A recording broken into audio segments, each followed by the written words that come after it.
Dwight has a vision, a dream of a business that's going to make him billions.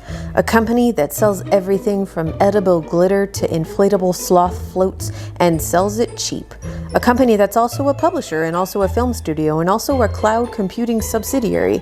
A company that ships groceries. A company that produces devices that spies on customers in the privacy of their homes. A company that delivers things to you the day you order it. A company that buys out everyone from multinational supermarket chains to one of the world's oldest film studios.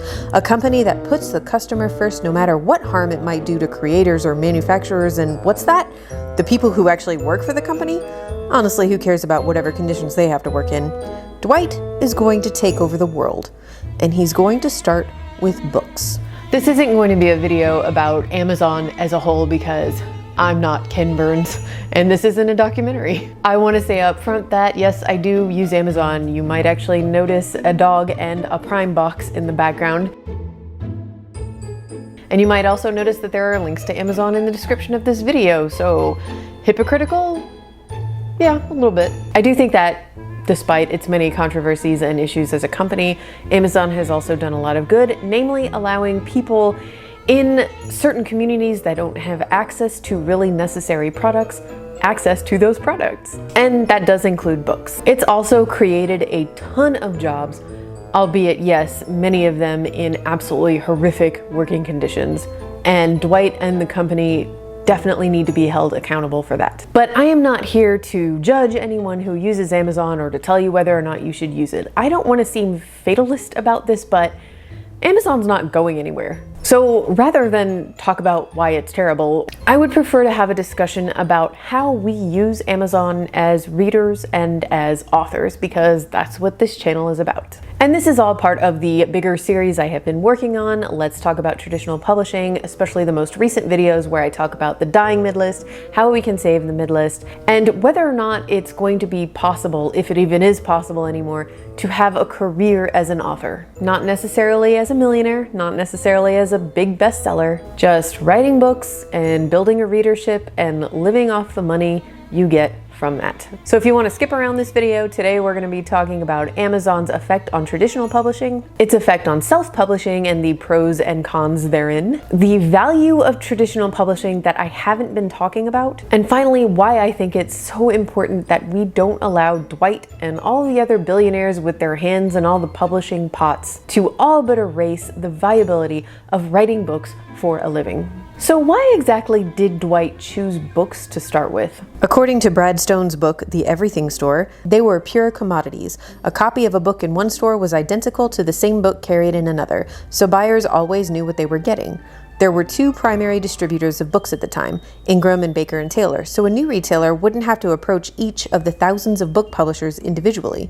And, most important, there were 3 million books in print worldwide, far more than a Barnes & Noble or Border Superstore could ever stock. Dwight plays the long game. When Amazon was just an online bookstore, they sold ebooks for $9.99, which meant that they took a $5 loss for each book. In doing so, they trained customers to expect that low price point for an ebook. And eventually, publishers had to lower their ebook prices too. But by the time they did it, Amazon was already known as the go-to place for ebooks, and Dwight had a game changer of a product ready to go. In 2007, when Amazon introduced the Kindle, ebook sales represented less than 1% of the book market. Today, ebook sales make up more than 35% of unit sales, and 77% of all new books purchased online, whether print or ebook, were sold at Amazon, and 80% of all ebooks were purchased there.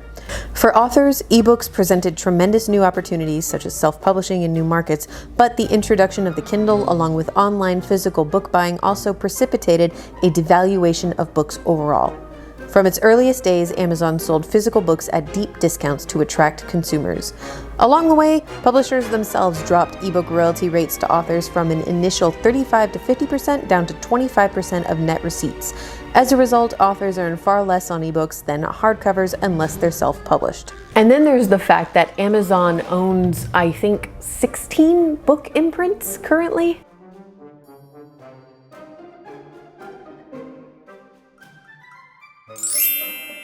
They're the publisher, but they're also the retailer. Let's just maybe a little bit of a conflict of interest. As Jeffrey Trattenberg said in the Wall Street Journal, to some in the industry, it is an inherently conflicted structure in which the most powerful retailer has a competing incentive to favor books it publishes. Because yeah, about half of publisher sales come from Amazon. So while the retail market as a whole isn't controlled by one player, and that means it is not technically a monopsony, certain smaller markets like online buying are. Publishers claim that these customers, including Amazon, Barnes & Noble, ReaderLink, Ingram, exercise outsized power in their given marketplaces, holding de facto monopsony power within those markets.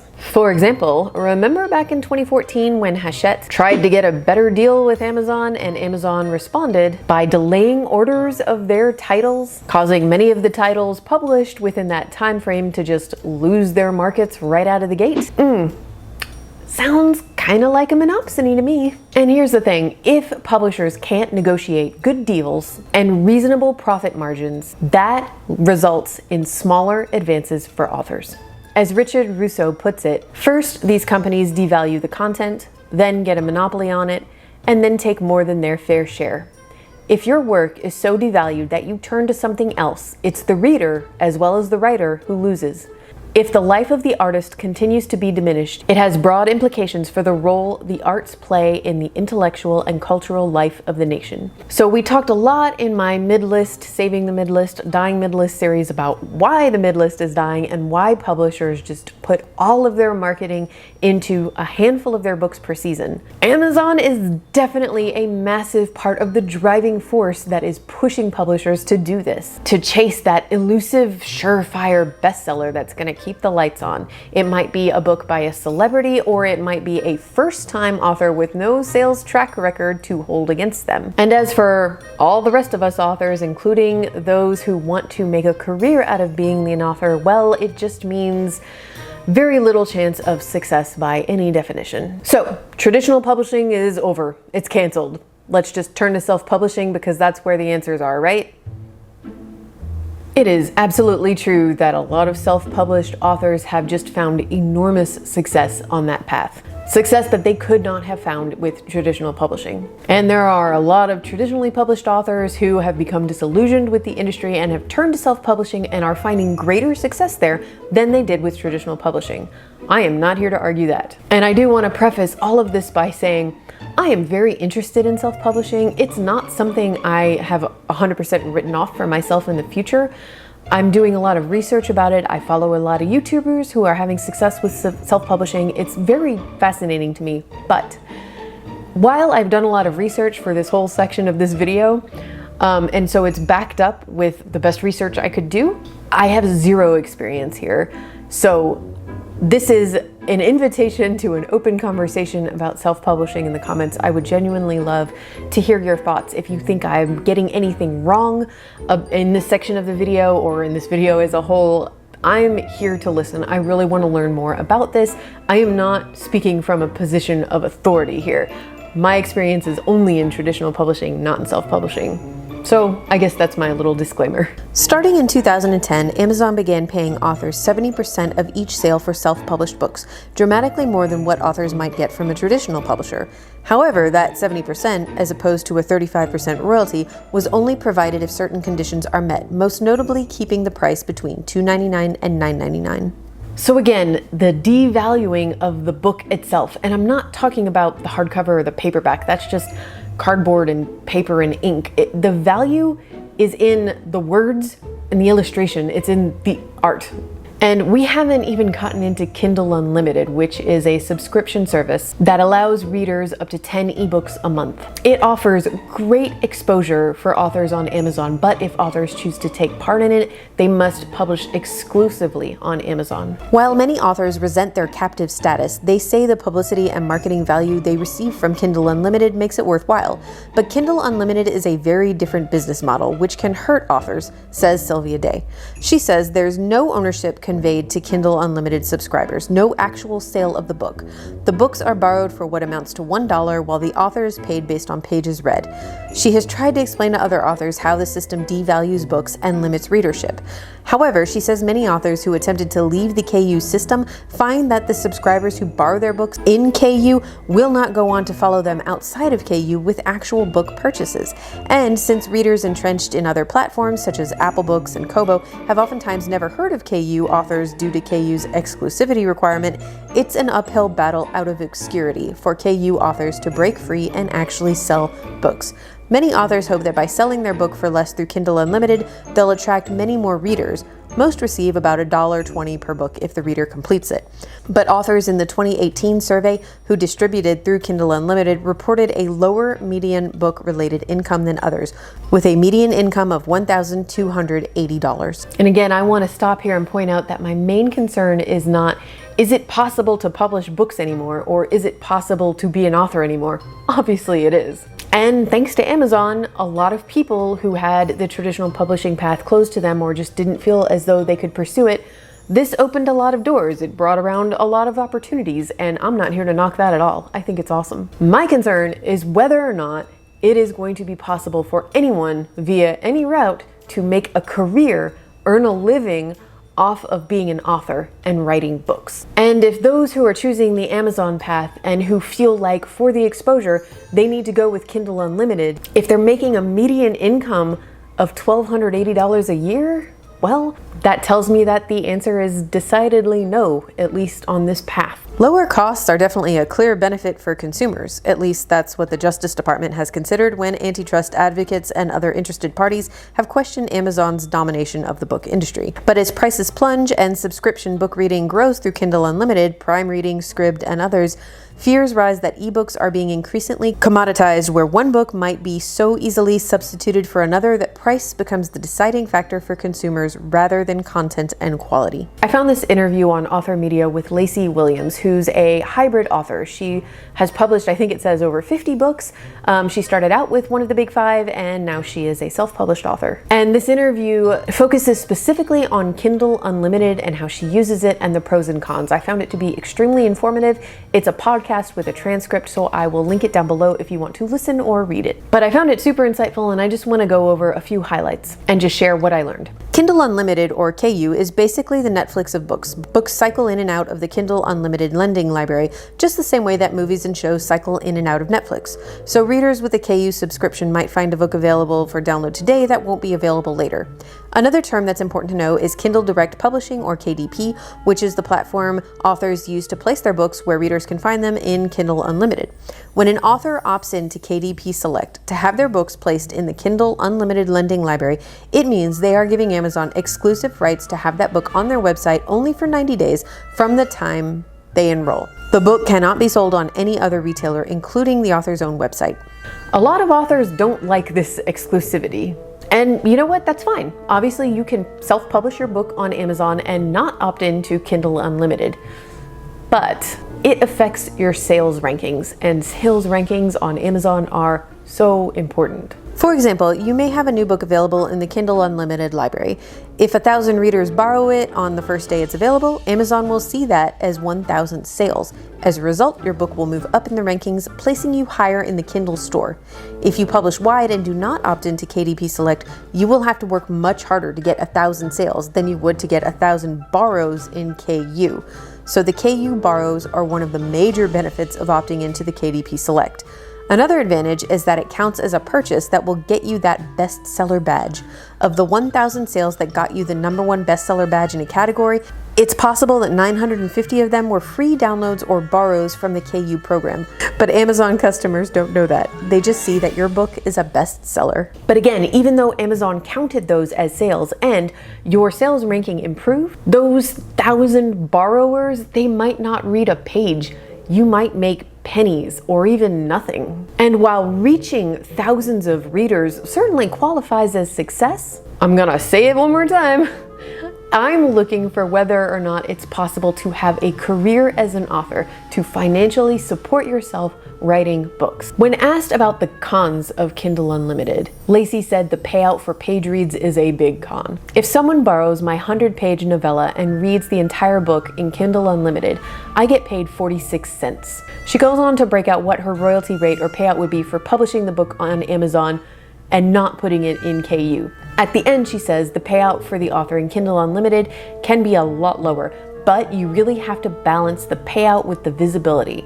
If you have a lot of borrows, you'll still gain visibility with customers who are not part of KU and are looking to purchase a book. They might see it on one of Amazon's category bookshelves and decide to buy it.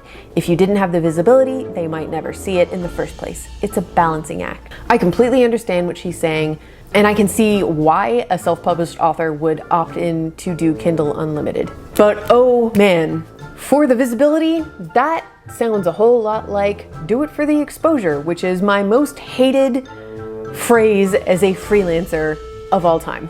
You know what I'm talking about. If you've ever done any freelance work, clients, companies, they want us to work for free because we'll get a lot of exposure. Exposure does not pay our bills. And you know what? Freelancers who do get paid for their work, they still get the exposure. It's not a bonus. When you do freelance work, when you write articles or design graphics or take photos, and clients or companies use these commercially, you're getting exposure. There's always exposure. You should be getting paid. So I feel like this is just a huge caveat we have to talk about if we're going to talk about self-publishing with Amazon being an alternative for authors who feel jilted by traditional publishing and its lack of publicity support. The exposure you get on Amazon, that publicity, it comes with a price, the price of your book. I also need to point out that even if all of this Kindle Unlimited stuff, this model, if it sounds good to you, if you want to run with it, it might not work for you depending on what genre you write in. Kindle Unlimited is largely used by readers in certain genres. Readers who read voraciously, like 100+ novels a year. And statistically speaking, largely in the categories of romance, sci-fi, and fantasy. If you're writing literary fiction, if you're writing horror, if you're writing middle grade, if you're writing memoir, this isn't going to work for you because your audience is not on Kindle Unlimited in the first place.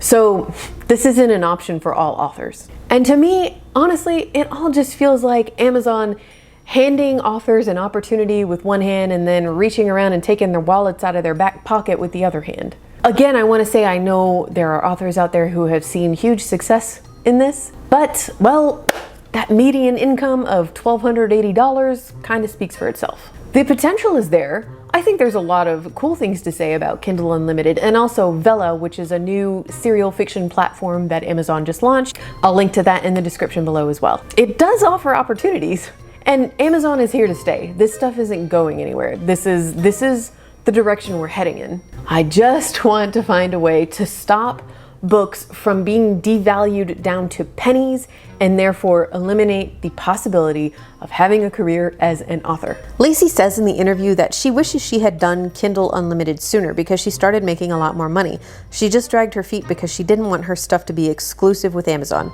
The host says, to cut to the chase, you made more money, but you had less freedom. Because with Kindle Unlimited, you're now entirely tied to Amazon. Your fortunes are entirely tied to Amazon's fortunes, and they control you. I also have to at least mention the fact that Dwight just bought MGM. Yes, that MGM.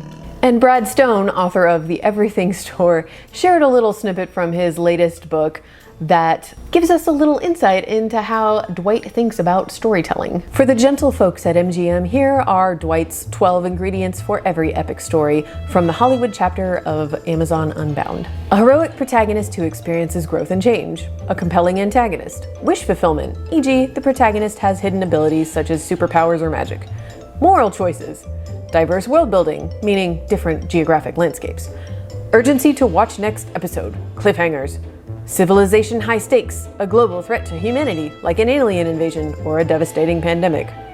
Humor, betrayal, positive emotions, love, joy, hope.